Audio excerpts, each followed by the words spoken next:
What an awesome Thursday night game we just got, guys. That game was excellent. 36-30, went to overtime, and then a 50-yard house call by the Falcons to end that game. That game was pretty sweet, man. We got blessed with that game. And I just got to say this really quick. Is there a more low-energy announcing crew than Kirk Herbstreit and Al Michaels? Honestly, serious question. Because that game was so awesome, and they were so low energy the entire time. I mean, that's always how they are. It drives me a little nuts. They're honest. It's like, that game was so great. My wife was like falling asleep on the couch, and I'm sitting there like screaming, like, you're missing a great game. This is an amazing game to watch.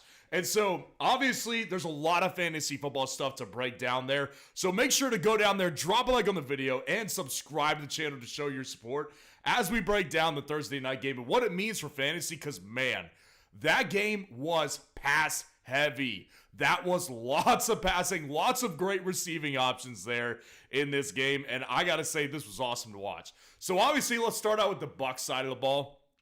You know, the irony is, Baker Mayfield didn't even throw for 200 yards in this game. He threw for 180 yards, went 19-24, and completed 3 touchdowns. Now, the good thing is, obviously, especially if you're in a 6-point passing touchdown league, that's a fantastic week right there that Baker Mayfield just gave you. So, either way, 4-point touchdown or 6-point touchdown, Baker Mayfield gave you a great game tonight. So, with Baker Mayfield here, you know, I think it's been clear for weeks now, this guy is a legitimate starting quarterback. Like, I've been kind of drawing the comparisons, drawing the contrast between, like, Baker Mayfield and Patrick Mahomes, right? Like, if you have Patrick Mahomes, all he really gives you is name value at this point.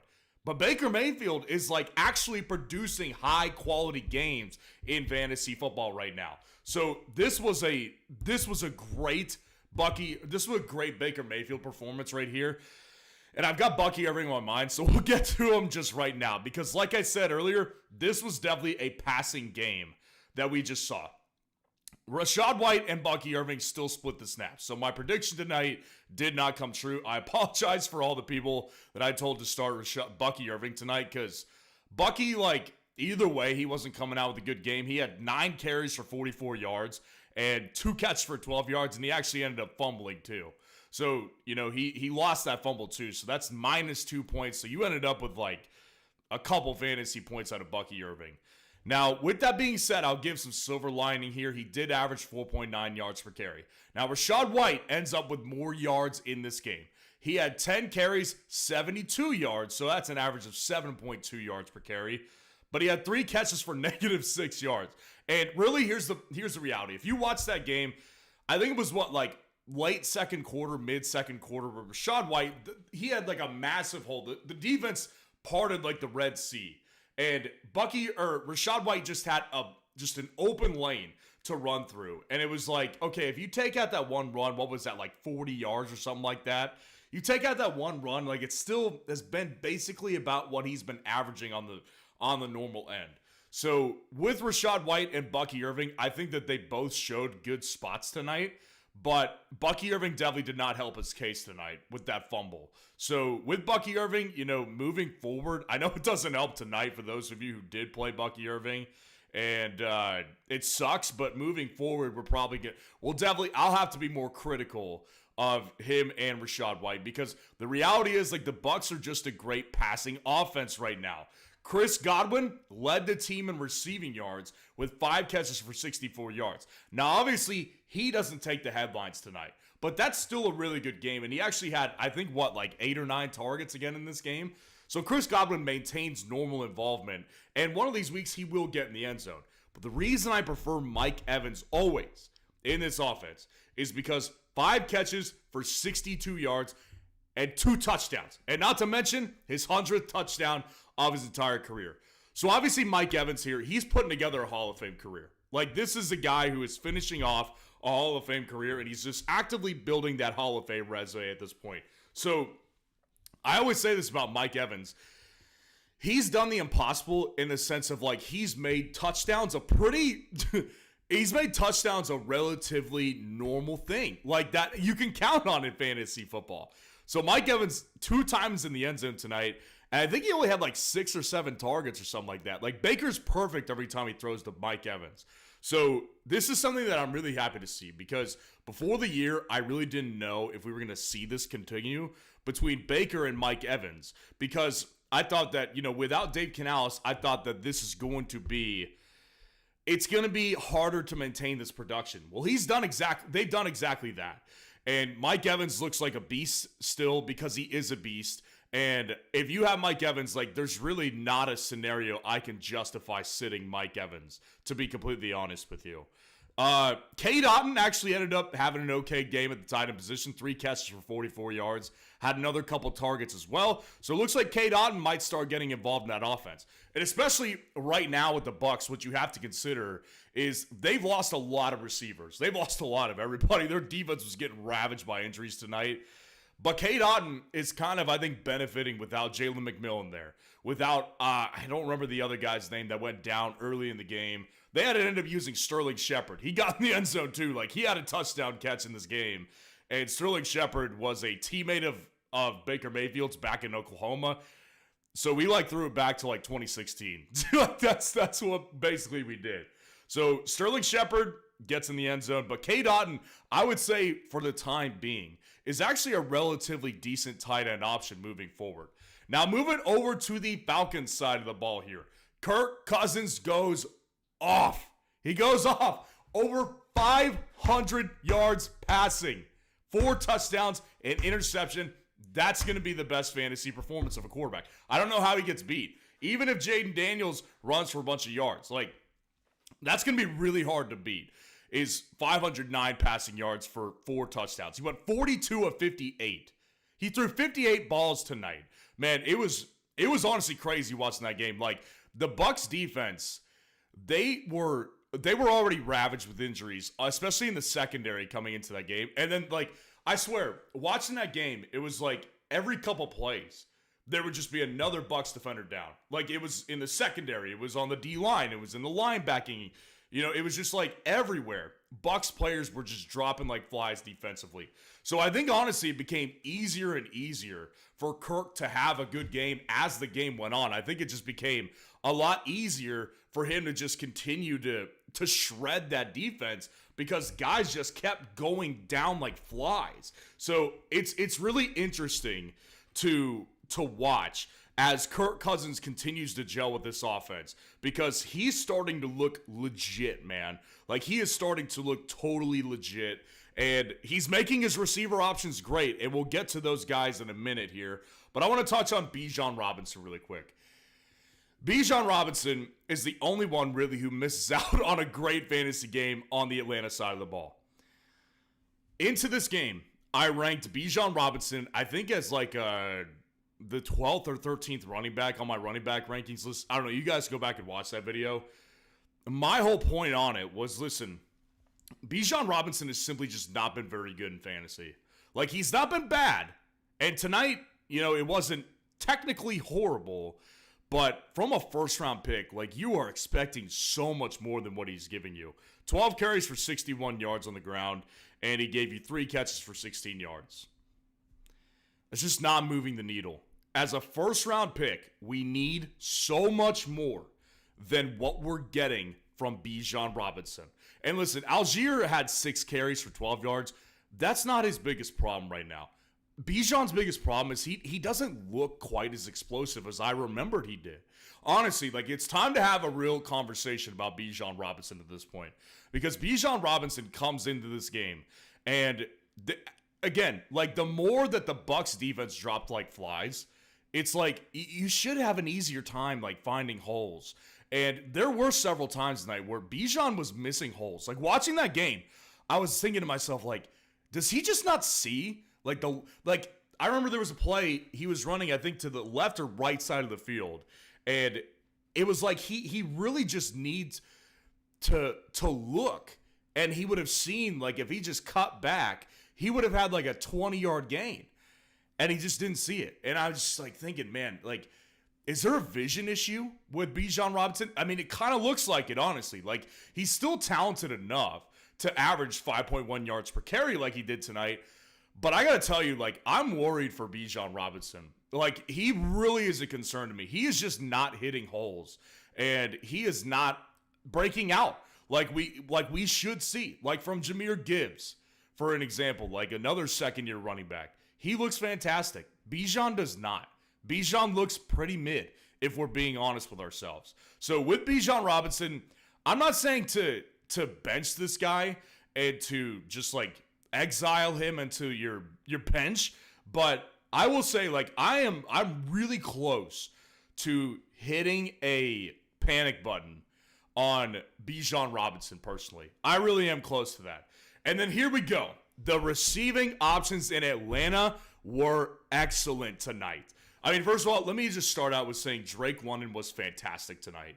Like, Drake London is a guy, for those of you who know and have followed my channel, I've never been a big Drake London guy. I've always thought he was overrated. Tonight was like a major eye-opener for me, to be honest with you. I had never seen this level of dominance from Drake London at the NFL level. I mean, this dude was, he was so much for this team tonight. And the funny thing is, like, you look at the stat line, and you think he probably played close to 100% of the snaps. He really didn't. Like, Drake London, the first time he went out was, like, I think in the first quarter when he got hit in the head, and they took him to the locker room to evaluate him for a concussion. And he missed, like, I think, like 1 or 2 drives? And then he came back out there. So it's like he missed time. And then he obviously got that second injury, and we'll have to find out what happened with that one. That looks like a shot to the ribs. Hopefully they're not broken or anything like that. But that last catch that he had, he definitely took a shot to the ribs. But this dude was unbelievable tonight. 12 catches, 154 yards, and a touchdown, man. I mean, this was ridiculous what Drake London just put up. Honestly, I'm so impressed with what I saw from Drake London tonight. This is exactly what I wanted to see from Garrett Wilson at some point. And I'm not saying he can't do this. This was pretty uniquely good, though. Like, this was pretty special right here. Drake London, again, the only thing that kind of concerns me, and at this point, like, I'm not that concerned, but the only thing that is still in my mind is Darnell Mooney.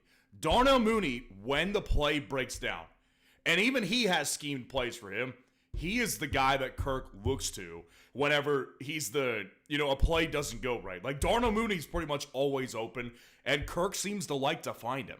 So with Drake London, he's still getting tons of scheme plays that are designing him to get open, which is going to continue. That's going to continue. I'm like, you'll see him raise up my rankings this upcoming week because I can't ignore this one. Like, this was a massive game that cannot be ignored from Drake London. So I'm really interested to see how this continues to progress for Drake London because the way that him and Kirk looked tonight was pretty ridiculously great. And then with Darnell Mooney here, the crazy thing is, like, Darnell Mooney had a great night. He actually was better than Drake London in fantasy because he came away with 2 touchdowns, 9 catches, 105 yards, and I think he actually out-targeted Drake London, if I'm remembering this correctly. I don't have the targets pulled up in front of me, but I think if I'm remembering correctly, he actually out-targeted Drake London here. But the funny thing about this is, like, talking about Darnell Mooney right now, I'm almost disappointed because if you were watching the game, oh my gosh, he dropped the most easy walk-in touchdown that you could have imagined. Like, he should have had 3 touchdowns in this game, guys. He should have had 3. And Kirk should have had 5 touchdowns passing. I mean, this dude literally, like a comeback route that was like 20 yards deep, and Kirk threw it to him right on time.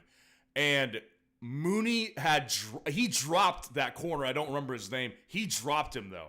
Like, he was on the ground. So if Mooney catches that ball, all he does is turn to the outside, and he walks down the sideline to the end zone. There was nobody else around. So it's like, I talk about Mooney right now, and it's like, it was obviously fantastic, but at the same time, I'm just like, I just know what it could have been, and it's like, oh man, you could have had like a monster 35-point game in fantasy. So it's a little disappointing from that aspect, but I mean, you can't complain too much. Darnell Mooney, I've been saying this for weeks now, like, Darnell Mooney is a legit option in Atlanta at this point. And for weeks and weeks, like, I'm not going to say I predicted this, this is obviously ridiculous.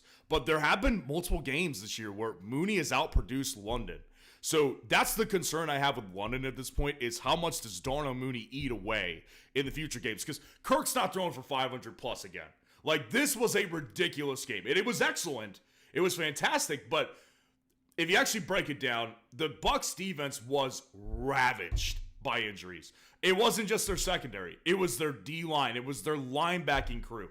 I mean, they dropped like flies tonight. So they're not going to do this every week.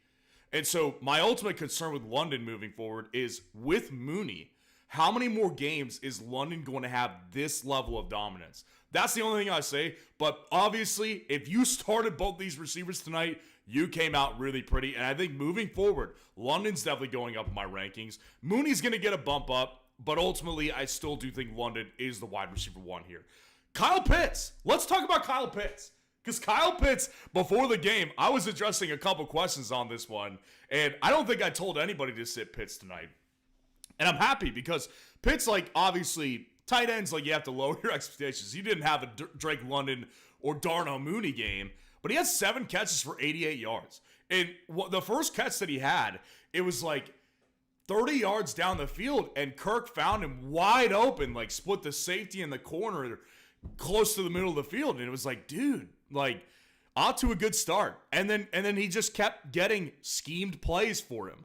So there's some shortcomings I saw with Pitts tonight, like breaking him down like really at a low level, is that with Pitts, like, he's not as aggressive as I wished he was in like tight coverage.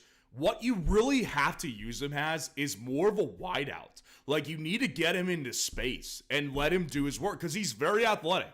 There's no secret to that. So Pitts ends up having a really good night tonight. And if you're in a full PPR format, that's 15.8 fantasy points at the tight end position here. So you should feel really happy with Kyle Pitts tonight if you played him. And this is just a good example of the ceiling that Pitts has, because he does have a pretty good ceiling. And that's why I was saying before the game, like, Pitts is definitely going to be a guy who hits you on big weeks. Obviously, last week he gets a goose egg. That sucks for everybody. But I wasn't deterred. I was like, this game, like, the Bucs already are ravaged with injuries. I'm after this matchup for Kyle Pitts. And I'm really glad I told people to play him, because it made up for the amount of times I told people to play Bucky Irving. And like I said, Bucky Irving is definitely an issue moving forward. Ray McLeod, I want to mention the name. 6 catches for 66 yards. You know, Ray McLeod, I think, is a solid, like, Juwan Jennings type in a way, where it's like, there will be games where he does have some good moments, and especially if one of these guys goes down, it's good for the Falcons to know that they have a legitimate number 3. Because Ray is a good number 3. He's a returner, and he's a good number 3 option at this point. So, you know, these guys, great night for the Falcons. That was a fantastic night for Falcons receiving options and Bucs receiving options as well. So that was the recap of tonight. Make sure to like the video and subscribe to the channel to show your support. And we'll take a few questions just to end out the night here. I don't know if we had any questions, actually. Nate Dogg, I just want to address your question about Bucky Irving. It wasn't a question. I need to understand if Irving just crashed or if Atlanta just stumped him. I think it was definitely my evaluation on the Buccaneers offense tonight was that if you watch that game, what I saw was that the Bucs are not comfortable running the ball. Like, they do not look very comfortable running the ball, because I think, and this is just my opinion, you could disagree with it or you can, you know, maybe see what I'm saying here. I think that the Bucs actually feel a little bit of allegiance to Rachaad White, and they understand that he's just not getting the job done. Now, again, tonight the numbers are skewed with Rachaad White. That's what I will say. Rachaad White tonight, 10 carries for 72 yards, but he had like a 40-yard run in the first half. You take that out, it's basically what he's been doing the entire season. Now, he didn't fumble in the game like Bucky did, and he did pick up a key first down at some point late in that game. But I ultimately think that Bucky is still playing the 50-50 spot for the next foreseeable future because the fumble definitely set him back. Like, the fumble at that point in the game was crucial. I mean, that really was like, you could argue as a Bucs fan that lost them the game.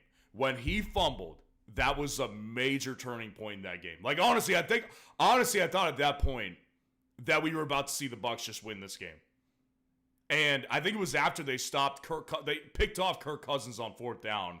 I think it was right after that happened. And he gave it right back to him. So it's like, that was not just a fumble. That was a crucial fumble at a crucial time in the game. So Bucky's going to be set back. I think tonight, the Falcons defense definitely...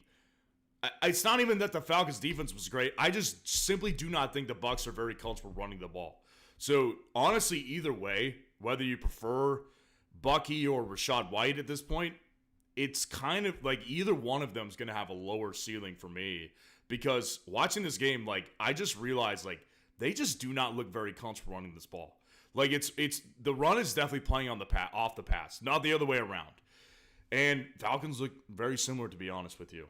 Eber De La Hoya, what's going on? Appreciate the super chat. Started London, Mayfield, Godwin, and Tampa's kicker. Let's go. That's a big night.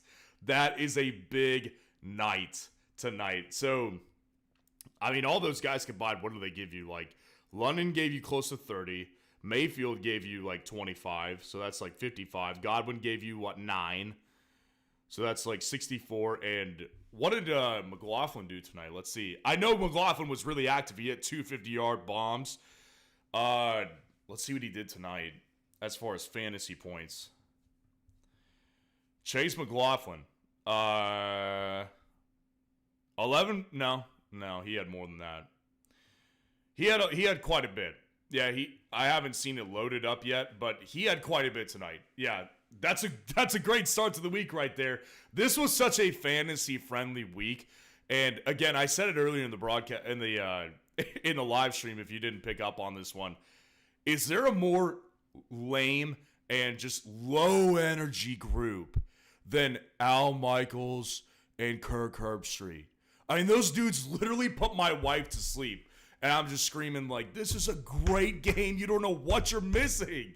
So that game deserved better announcers, man, because that game was pretty sweet. And I'm glad that we all got to witness it. I appreciate the super chat tonight. Let's see what else we got going on as far as questions do. I'll take a couple more questions, so if you want your questions answered, just put them in the chat. Let's see. Other questions. King Twal said, Tampa fan, what we learned, our defense sucks. Yeah, I think there's two sides of this one, to be honest. I think there's the side that, yes, before the injuries tonight, they weren't very good. But you have to remember, like, they went down quite a bit. That was definitely a brutal game. I mean, they lost so many guys on that defense in this game. They just kept dropping like flies. Medina, what's going on? Appreciate the super chat tonight. Full PPR, Wicks or Shaheed? You know, I think Shaheed, the good thing about Shaheed is that last week he actually did handle a pretty decent amount of targets. Let me pull up Shaheed last week. Rashid Shaheed had 11 targets last week, and he had 5 the week before. So, you know, before week 4, he was averaging basically 5 targets per game. He comes out and he has a big target week last week, and he doesn't hit on a big play again. Against Kansas City this week, it kind of, I do really like the idea of playing Rashid Shaheed because, again, Wicks is going to be very hot and cold. Like, I really do not expect much consistency from Wicks because you've got Jaden Reed there, right? You've got Jaden Reed. You've also got Romeo Doubs, who's not going to be irrelevant. Like, Romeo Doubs will have big games, and Wicks won't. Tucker Kraft, I think, is going to have big games as well. So there's a lot of options to feed in Green Bay. With New Orleans, like, it's clear that Rashid Shaheed's the number 2, right? So I would just rather go with the number 2 in this matchup.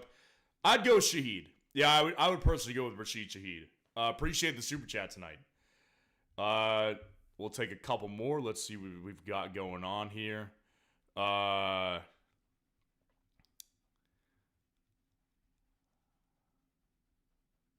Let's see. What's the verdict on my King Bijan? I touched on it earlier. You know, we're gonna have to have an honest reassessment. When I just giving you my raw reaction after the game is that I am not going to tell anybody to like outright bench him, right? I'm not gonna say to just bench the guy. What I'm ultimately saying right now is that I have a lot of issues with Bijan right now because he just hasn't been very good. Like, he's been fine, but he's not doing what you wanted from a first rounder. It's tough because I do think, like, you should trade him, but I don't know what the market's going to look like. Again, this is a raw reaction. Like, this is just after the game. So I don't know what his trade value is going to be. After this game, watching, like, if you watch the game, just watching all those other Falcons eat, and Bijan did not. Like, that's a major disappointing thing. Because, again, like, it's not like the Bucs were healthy up front either. Like, Vita Vea did make an impact on that game on the defensive line, but that front seven started dropping, like, in the game. So I don't really buy the fact that, I don't really buy the narrative that, like, the Bucs have this great run defense. Like, I think that Bijan, this is a game he should have taken advantage of. Honestly, I really do think that. So, you know, last year, like, think about last year, right? Like, last year, everyone was really mad when Algier was splitting a lot of work with Bijan. And I think that's a rightful argument last year. But I got to tell you this, like, what we've seen from Bijan this year, it's giving me the vibe of, like, well, does he really deserve all this work? Like, is he just maybe not as good as we thought he was? I don't know. I mean, it's still early in the dude's career, but it's definitely tough. It's definitely tough right now. That's my instant reaction to it right there. Braden Robertson, should I pick up Kyler for Richardson? I would definitely pick up Kyler, yeah. I'm okay with especially if someone's dropping Kyler in your league, I'm okay with dropping Richardson then. I'd pick up Kyler for Richardson for sure. I have Bijan in my cooked. Yeah, lots of Bijan questions tonight. Hold the line with Bijan, man. I got to tell you guys, like, the one thing that really stuck out to me tonight watching Bijan, just to add the one last thing. The one thing that really stuck out to me tonight with Bijan is that he missed holes in that game. And I was just sitting there thinking, like, what? Like, is there a vision problem here? Like, I never thought that at Texas watching him. It was like, I never thought that, like, watching this guy, like, oh, he's got it. Like, it looks like he doesn't have the vision of a really good running back. I'm seeing that more and more with Bijan. Like, there was opportunities tonight. And I think that this game is kind of, I'm worried. I mean, he lacked the vision tonight. I will say that for sure. Trade Reed for Marvin Harris Jr., Crooners asks.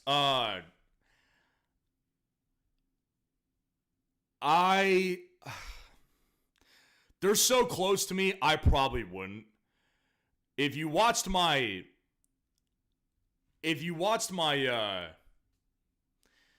my rest of season wide receiver video, I just said, you know, with Reed, I just ultimately think that people don't realize how valuable he is.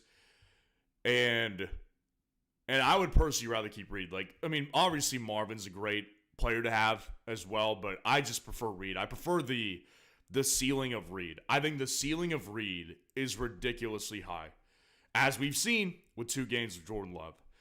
Scarface Patrick, what's going on? Appreciate the super chat tonight. Half PPR league, bench 1. Hill, Achane, Ramondre Stevenson. I'm going to tell you I'm going to bench Achane. I'm going to bench Achane this week. I think Ramondre has more upside than Achane. And with Tyreek, obviously last week sucked. But I was saying after that game on the Monday night What I Got Right and Wrong live stream, if you watch that game, and it was hard to watch, so I don't blame you if you didn't. But if you watch that game, at one point, like, Tyreek was wide open. And he was doing a walk-in touchdown. And he didn't, like, that corner who was covering him wasn't within 5 yards of Tyreek. And all Huntley had to do was deliver an accurate ball, and Tyreek's walking in the end zone, and he overthrew him. It's like, if he catches that ball, we're thinking much more differently about Tyreek this week. So I still believe in the big playability with Tyreek. I actually think Achane is being really hurt by this whole thing. Ramondre, I think the matchup's really good. So I would personally play Ramondre and Tyreek. And the one guy I would bench is Achane. Appreciate the super chat, though. T-Break asks, play Ayuk or Hunt? I'm going to play Kareem Hunt this week. I really think that Kareem Hunt is in better position because I really don't think that there's any issue that I have personally with the backfield division in Kansas City. Like, Carson Steele, at most, I see him handling like 4 opportunities. Samaje Perine may still be involved to a certain extent, and I don't even think Clyde's coming back this week, so I don't worry about him, that's for sure. And even if he is, like, I don't worry about him. Kareem Hunt dominated the team in carries last week, and he actually looked really good doing it. Like, they look like they've actually found stability at running back. Ayuk just hasn't done anything yet. So I need to see more from Ayuk first before I play him. I'm playing Kareem Hunt. And then last question I'm going to take tonight.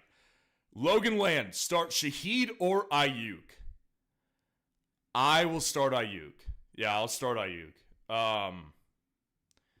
Shaheed obviously does have the big playability, but so does Ayuk. Ayuk is getting opportunities, though, guys. Like, it's similar to T, except he's playing worse than T. Higgins. Like, he's getting the opportunities. They're there for him, but he just doesn't look very good right now. One of these games he will have a bounce back, and it could be against the Cardinals. So I wouldn't say play Ayuk over anybody like I'm not going to tell you to play him over Olave, but if you're talking about him versus like a wide receiver 2 who's mainly a deep threat, I would say I'm playing Ayuk this week. That's going to do it tonight, guys. I appreciate y'all being in here for the breakdown of this game. Make sure to like the video and subscribe to the channel on your way out. And tomorrow, the must-start sit defense videos, because I wait till the end of the week to get the injury updates so we can go through accurate defensive decisions we need to make based on injuries and defenses that we didn't cover in the top 12. So enjoy the rest of your night. See y'all tomorrow. Peace.